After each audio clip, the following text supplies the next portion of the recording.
ನಿಜಾನೇ ಅವನಿ, ನಿನ್ ಮಗಳು ಸತ್ತು ಹೋದ್ಲು.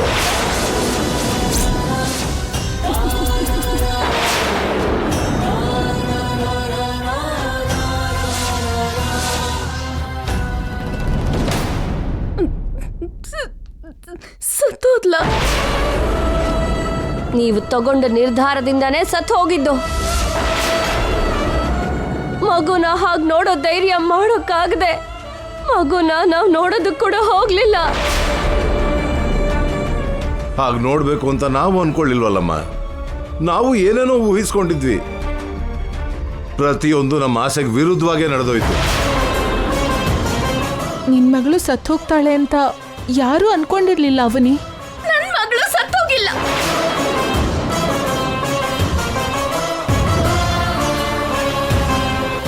ನನ್ನ ಮಗಳು ಸತ್ತೋಗಿಲ್ಲ. ಇನ್ನೊಂದ್ಸಲ ಆ ಮಾತಂದೆ ಅಂದ್ರೆ ಸಾಯಿಸ್ಬಿಡ್ತೀನಿ.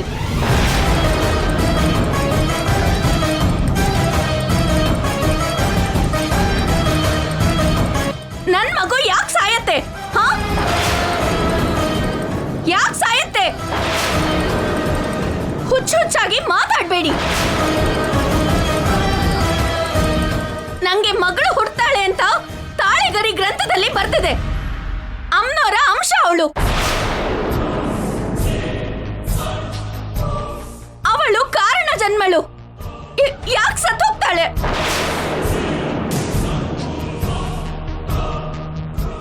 ಅದಕ್ಕೆ 9 ತಿಂಗಳು ಹೊತ್ತದ್ನ. ಅದಕ್ಕೆ 9 ತಿಂಗಳು ಒಬ್ಳು ಸೈನಿಕಳ ಹಾಗೆ ಕಾವಲ್ ಕಾದ್ನ. ಅದಕ್ಕೆ ಇಷ್ಟು ದಿನ ನನ್ ಮಗುಗೆ ನಾನು ಒಂದು ರಕ್ಷಣಾ ವಲಯ ತರ ಇದ್ನ. ಏನ್ ಮಾತಾಡ್ತಾ ಇದ್ದೀರಾ ನೀವು? ಏನ್ ಅನ್ಕೊಂಡ್ರೆ ನಿನ್ ಮಗಳು ಈ ಭೂಮಿ ಮೇಲೆ ಇಲ್ಲ ಅನ್ನೋದು ನಿಜ. ಇಲ್ಲ, ನೀನ್ ಹುಟ್ಟಿರೋ ಉಸಿರು ನಿಂತೋಯ್ತು ಅನ್ನೋದು ನಿಜ. ನಿನ್ನ ತಡ್ಕೊಳಕ್ ಆಗ್ಲಿಲ್ಲ ಅಂದ್ರು ಇದೇ ನಿಜ ಅವನಿ. ಅಕ್ಕ ಅಕ್ಕ, ನಿಜ ಅಲ್ಲ ಅಂತ ಹೇಳಕ್ಕ. ಇದೆಲ್ಲ ಒಂದ್ ಕೆಟ್ಟ ಕನಸಾಗಿದ್ರೆ ಚೆನ್ನಾಗಿರುತ್ತೆ ಅಂತ ನನಗ್ ಕೂಡ ಅನಿಸ್ತಿದೆ. ಕನಸನ್ನ ವಾಸ್ತವವಾಗಿ ಬದಲಾಯಿಸ್ಕೋಬಹುದು, ಆದ್ರೆ ವಾಸ್ತವನ್ನ ಕನಸಾಗಿ ಬದಲಾಯಿಸೋಕ್ಕಾಗಲ್ಲ ಅಲ್ವಾ?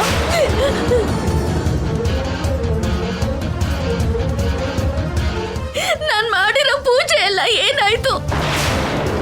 ನಾನ್ ಮಾಡ್ಕೊಂಡಿದ್ದ ಹರಕೆಗಳೆಲ್ಲ ಏನಾಯ್ತು? ಅಮ್ಮನವ್ರಿಗೆ ನಾನ್ ಮಾಡಿದ ಸೇವೆಗಳು, ಅವಳಿಗೋಸ್ಕರ ನಾನ್ ಮಾಡಿದ ತ್ಯಾಗಗಳು, ಅದೆಲ್ಲ ಏನಾಗೋಯ್ತು?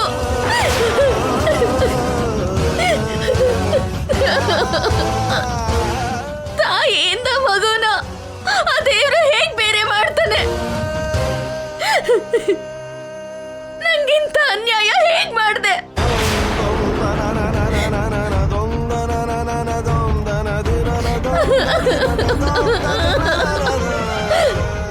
ಅವನಿ, ಅಕ್ಕ,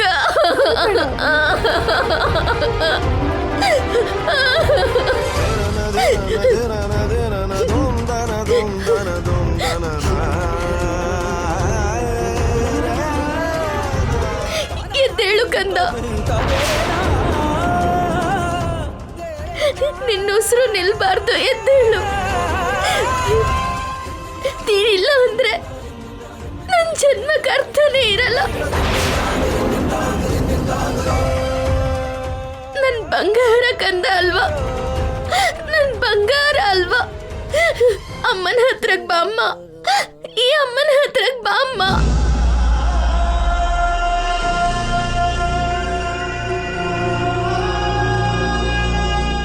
ಅಮ್ಮ ನಿಂಗೆ ಹಾಲು ಕುಡಿಸ್ತಾಳೆ ಬಾ ಅಮ್ಮ.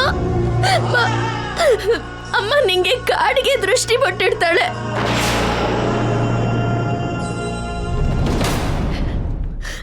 ಚಂದ ಮಾಮನ್ ತೋರಿಸಿ ಚಂದ ಮಾಮ ಬಾರೋ, ಚಕ್ಕಿಲಿ ಮಾಮ ಬಾರೋ ಅಂತ ಹಾಡು ಹೇಳ್ತೀನಿ. ಕೈ ತುತ್ತು ತಿನ್ನಿಸ್ತೀನಿ. ಬಾಮ್ಮ ಬಾ.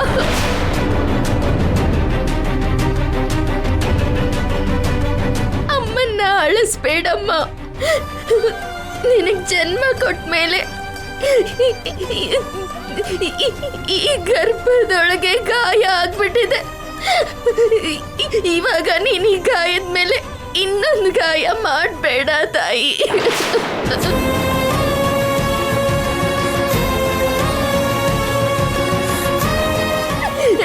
ಬಾಮ್ಮ, ಬಾ ತಾಯಿ.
ಮಗು ಅಳು ಎಲ್ಲಿಂದ ಬರ್ತಿದೆ?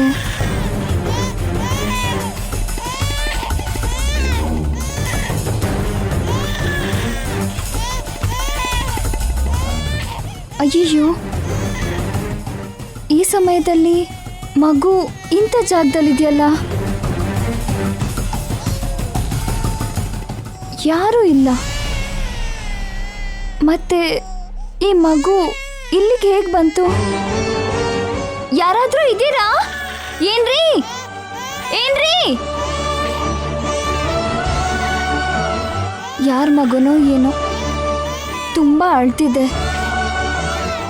ಯಾರಾದ್ರೂ ಇದ್ದೀರಾ? ಪುಟ್ಟ,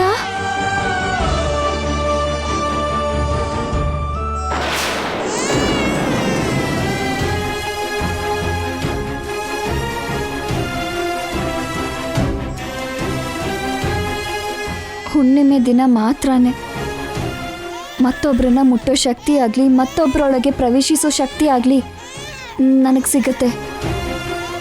ಅಲ್ಲಿವರೆಗೂ ಬರೋದಿಲ್ಲ. ಏನು ಮಾಡೋದು?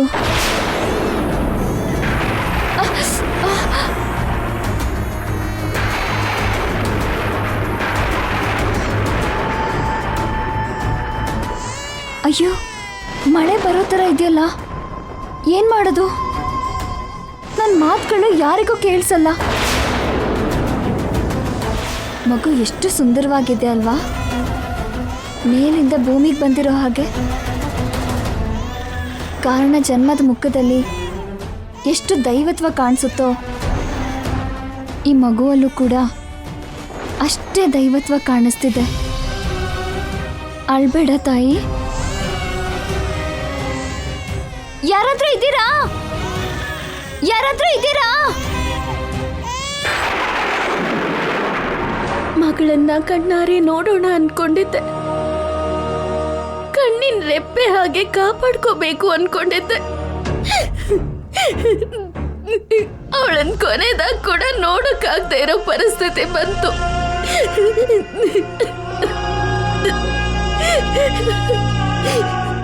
ಎಲ್ರೂ ನನ್ ಮಗು ಸತ್ತೋಯ್ತು ಅಂತ ಹೇಳ್ತಿದ್ದಾರೆ. ಆದ್ರೆ ನನ್ ಮನ್ಸು ಯಾಕೆ ಒಪ್ಕೋತಾ ಇಲ್ಲ.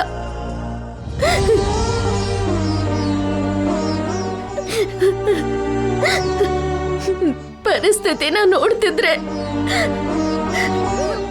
ನಂಬಲೇಬೇಕಾಗಿ ಬರ್ತಿದೆ.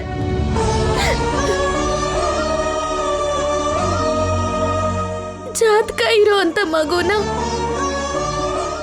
ನನ್ ಮನೆಗೆ ವಾರಸ್ದಾರಳಾಗಿ ಕೊಡ್ಬೇಕು ಅಂತ ಆಸೆ ಪಟ್ನೆ ಹೊರತು ಮೂಗುತಿಗೋಸ್ಕರನೋ ಮನೆ ಅಧಿಕಾರಕ್ಕೋಸ್ಕರನೋ ನಾನು ಆಸೆ ಪಡ್ಲಿಲ್ಲ. ನನ್ ಮಗಳನ್ನ ಅಡ್ಡ ಇಟ್ಕೊಂಡು ಕೋಟಿ ಸಂಪಾದಿಸ್ಬೇಕು ಅಂತ ಅನ್ಕೊಳ್ಳಿಲ್ಲ. ಯಾಕೆ ನನಗಿಂತ ಶಿಕ್ಷಣ ಕೊಟ್ಟೆ ಭಗವಂತ? ಮಗುಗೋಸ್ಕರ ನಾನು ನನ್ ಭಾವ ಎಷ್ಟು ಕನಸು ಕಂಡಿದ್ವಿ. ಇವಾಗ ನನ್ ಭಾವ ಬಂದ್ರೆ ಅವನ್ ಬಂದ್ರೆ ನಾನು ಏನಂತ ಉತ್ತರ ಹೇಳಲಿ? ಈ ತರ ಪರಿಸ್ಥಿತಿಗೆ ನನ್ನನ್ನು ಯಾಕೆ ತಳ್ದೆ ಭಗವಂತ?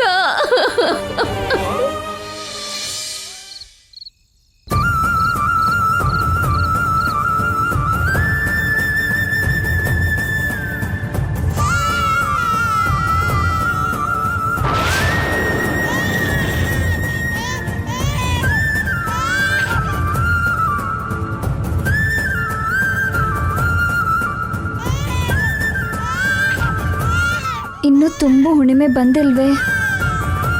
ಈ ಮಗುನ ಎತ್ಕೊಳಕ್ಕೆ ನನ್ನ ಕೈಲಿ ಆಗ್ತಿಲ್ಲ. ನನ್ನ ಧ್ವನಿನೂ ಯಾರಿಗೂ ಕೇಳಿಸ್ತಿಲ್ಲ.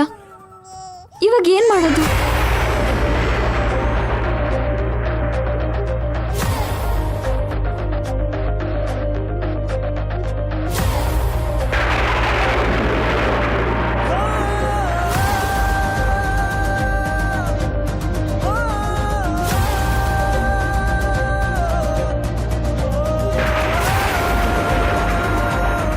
ಸರ್, ಗಾಡಿ ನಿಲ್ಸಿ, ದಯವಿಟ್ಟು ನಿಲ್ಸಿ. ಹಸುಗೂಸನ್ನ ಕಾಪಾಡಿ, ದಯವಿಟ್ಟು ನಿಲ್ಸಿ. ಕಾರ್ ನಿಲ್ಸಿ. ದೇವ್ರೆ, ಬರ್ತಿರೋ ವ್ಯಕ್ತಿಗೆ ನಾನು ಕಾಣಿಸ್ಲಿಲ್ಲ ಅಂದ್ರು, ನನ್ನ ಧ್ವನಿ ಕೇಳಿಸ್ಲಿಲ್ಲ ಅಂದ್ರು, ಮಗು ಕಾಣಿಸೋ ಹಾಗೆ ಮಾಡು ಸ್ವಾಮಿ. ಮಗು ಕಾಣಿಸೋ ಹಾಗೆ ಮಾಡು. ನಿಲ್ಸಿ.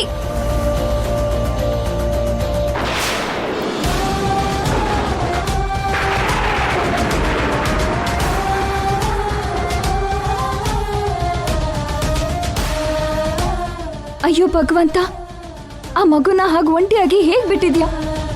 ಏನು ಕಾಣಿಸ್ತಾ ಇರೋ ಹಾಗೆ ಕಣ್ಣು ಮುಚ್ಕೊಂಡು ಕೂತಿದ್ಯಾ? ಯಾವುದೋ ಒಂದು ರೂಪದಲ್ಲಿ ಆ ಮಗುನ ಸೇರೋ ಹಾಗೆ ಮಾಡು ಸ್ವಾಮಿ, ಸೇರೋ ಹಾಗೆ ಮಾಡು.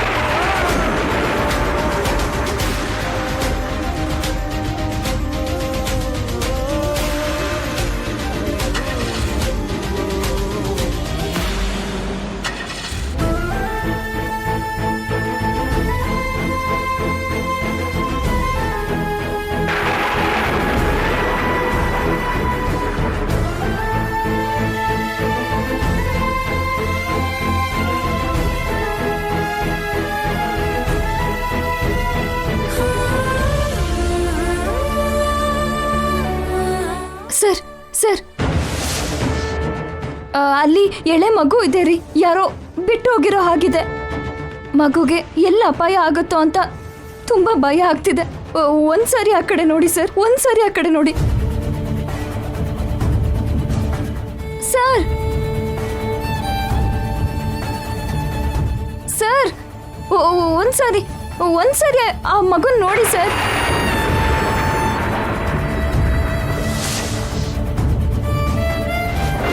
ಸರ್, ನಿಮ್ಮನ್ನೇ. ಅಲ್ಲಿ ಅವನಿ ಸಿಚುವೇಶನ್ ಹೇಗಿದೆಯೋ ಏನೋ. ಈ ಟೈಮಲ್ಲೇ ಕಾರ್ ಟ್ರಬಲ್ ಕೊಡ್ಬೇಕಾ? ಏಯ್, ಪಬ್ಲಿಕ್ ಜಾಗದ ಬದಲು ಅನಾಥಾಶ್ರಮದಲ್ಲಿರೋ ಮಕ್ಕಳನ್ನ ಎತ್ಕೊಂಡು ಹೋಗೋದು ಸುಲಭ ಕಣೋ. ಈ ಟೈಮಲ್ಲಂತೂ ಇನ್ನೂ ಈಸಿ. ಅಲ್ಲಿ ಟ್ರೈ ಮಾಡೋಣ. ಸರಿ ಕಣ, ನೀನು ಹೇಳಿದ್ದೆ ಬೆಟರ್ ಐಡಿಯಾ. ಹತ್ರದಲ್ಲಿ ಒಂದು ಅನಾಥಾಶ್ರಮ ಇದೆ, ಅಲ್ಲಿಗೆ ಹೋಗೋಣ ನಡಿ. ನಡೆಯೋ. ಒಂದ್ಸರಿ ಆ ಕಡೆ ನೋಡ್ರಿ.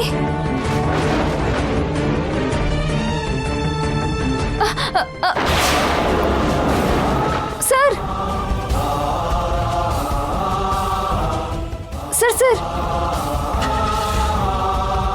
ಒಂದು ನಿಮಿಷ, ನಾನು ಹೇಳೋದು ಕೇಳ್ರಿ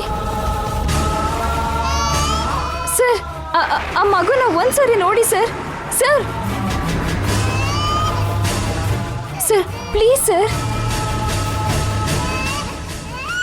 ಅಯ್ಯೋ, ಇವಾಗ ಏನ್ ಮಾಡೋದು?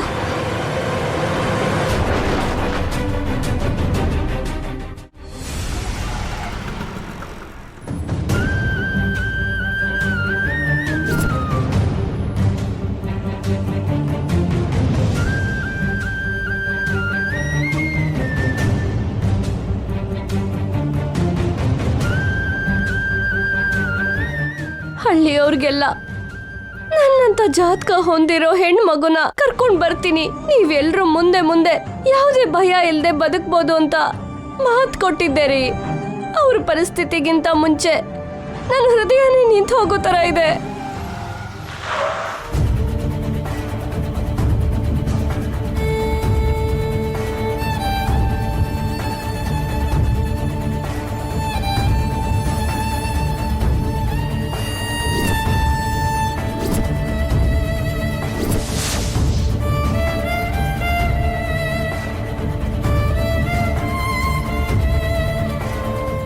ಅಪ್ಪ, ಅಮ್ಮ, ಶ್ರೀಕರ್, ಅವನಿಗೆ ಡೆಲಿವರಿ ಆಗೋಯ್ತಾ? ಡೆಲಿವರಿಗೆ 1 ವಾರ ಸಮಯ ಇದೆ ಅಲ್ವಾ ಅಂತ ನಾನು ಚೆನ್ನೈ ಮೀಟಿಂಗಿಗೆ ಹೋಗಿದ್ದೆ. ಇಲ್ಲ ಅಂದಿದ್ರೆ ಹೋಗ್ತಾನೆ ಇರಲಿಲ್ಲ. ನಾನು ಬರಬೇಕಾದ್ರೆ ಎಲ್ಲ ನನ್ನ ಮಗಳನ್ನ ಯಾವಾಗ ನೋಡ್ತೀನೋ ಅಂತ ತುಂಬಾ ಆನಂದದಿಂದ ಬಂದೆ.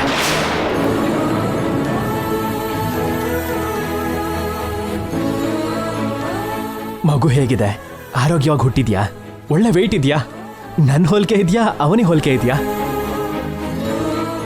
ಇಲ್ವಾ ಅಜ್ಜಿ ತಾತನ ಹೋಲಿಕೆ ಬಂದಿದ್ಯಾ? ಏನಾಯ್ತು? ಬೇಗ ಹೇಳಿ, ನಾನು ತುಂಬಾ ಎಕ್ಸೈಟ್ ಆಗಿದ್ದೀನಿ.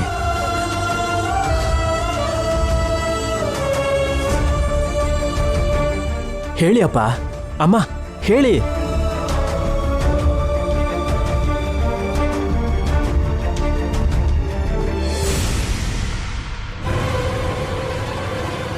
ಅಮ್ಮ, ಯಾಕೆಲ್ಲರೂ ಡಲ್ ಆಗಿದ್ದೀರಾ?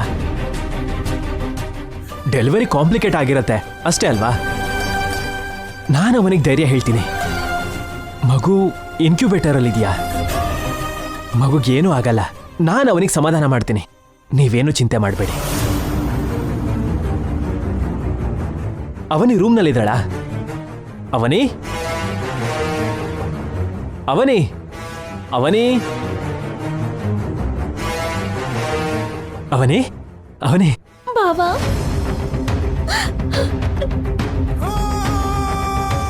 ಎಲ್ಲರೂ ನಾನ್ ಬರೋ ಸಮಯಕ್ಕೆ ಸಂಭ್ರಮ ಮಾಡೋಷ್ಟು ಉತ್ಸಾಹದಿಂದ ಇರ್ತಾರೆ ಅಂತ ಅನ್ಕೊಂಡಿದ್ದೆ.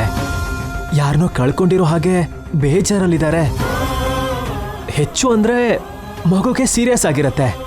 ICU ಇಟ್ಟಿರ್ತಾರೆ ಅಷ್ಟೇ ಅಲ್ವಾ? ಏನು ಪರವಾಗಿಲ್ಲ. ಎಷ್ಟೇ ದುಡ್ಡು ಖರ್ಚಾದ್ರೂ ಪರವಾಗಿಲ್ಲ. ನನ್ನ ಮಗಳನ್ನ ನಾನು ಕಾಪಾಡ್ಕೋತೀನಿ. ಮಗುದು ಅಮ್ಮನವ್ರ ಅಂಶ ಅಲ್ವಾ? ಬೇಗ ಹುಷಾರಾಗತ್ತೆ. ಸರಿನಾ? ನೀನ್ ಧೈರ್ಯವಾಗಿರೋ. ಅಷ್ಟಕ್ಕೂ ಮಗು ಯಾವ ರೂಮ್ನಲ್ಲಿದೆ?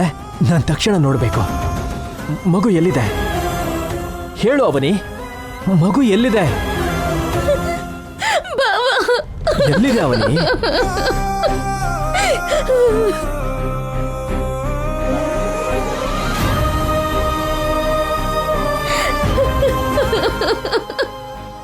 ಯಾಕೆಂದ್ರೆ ಹುಟ್ಟುತ್ತಿದ್ದ ಹಾಗೆ ನಿನ್ನ ಮಗಳು ಸತ್ತು ಹೋದ್ಲು, ಅದಕ್ಕೆ.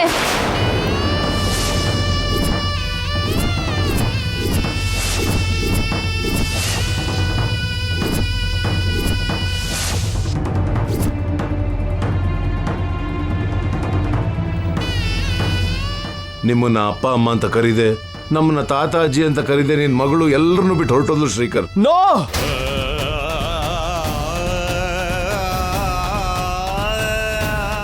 ಅಷ್ಟಕ್ಕೂ ಏನ್ ನಡೀತು ಅಂದ್ರೆ, ಹೆರಿಗೆ ವಿಷಯ ತುಂಬಾ ಕ್ರಿಟಿಕಲ್ ಆಯ್ತು. ಫೈನಲ್ ಆಗಿ ಡೆಲಿವರಿ ಏನೋ ಆಯ್ತು. ಆದ್ರೆ ಮಗುನ ಕಾಪಾಡಕ್ಕಾಗ್ಲಿಲ್ಲ. ಮಗು ಸತ್ತೋಯ್ತು. ಹುಟ್ಟದಾಗೆ ಅದ್ರ ಆಯುಸ್ ಕೂಡ ಮುಗ್ದೋಯ್ತು. ಒಂದ್ಸರಿ ಮಗುನ್ ತೋರಿಸಿ, ಮಗುನ್ ಬೇರೆ ಜಾಗ ಕರ್ಕೊಂಡು ಹೋಗಿ ಬದುಕಿಸ್ಕೋತೀವಿ. Post mortem ಕಳ್ಸ್ಕೊಟ್ಟಿದೀವಿ. ನೋಡ್ತೀವಿ ಅಂದ್ರೆ ಹೋಗಿ. ನಾನು ನನ್ನ ಮಗಳನ್ನ ನೋಡ್ಬೇಕು ಅಂತ ಬಂದೆ. ನನ್ನ ಮಗಳನ್ನ ನನಗೆ ತೋರಿಸಿ ಅಮ್ಮ. ನನ್ನ ಮಗಳನ್ನ ನನಗೆ ತಂದ್ಕೊಡಿ.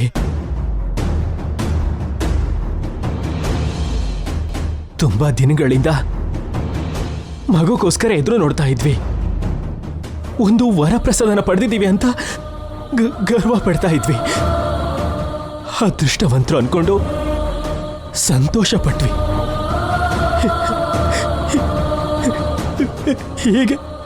ಹೀಗಾಯ್ತಲ್ಲ ಯಾಕೆ? ನಾನ್ ನಂಬಲ್ಲ. ನನಗಿದನ್ನ ನಂಬಕ್ಕಾಗ್ತಿಲ್ಲ. ಇದೆಲ್ಲ ನಡೆಯೋದಕ್ಕೆ ಈ ಅಕ್ಕ ತಂಗಿನೇ ಕಾರಣ ಕಣೋ.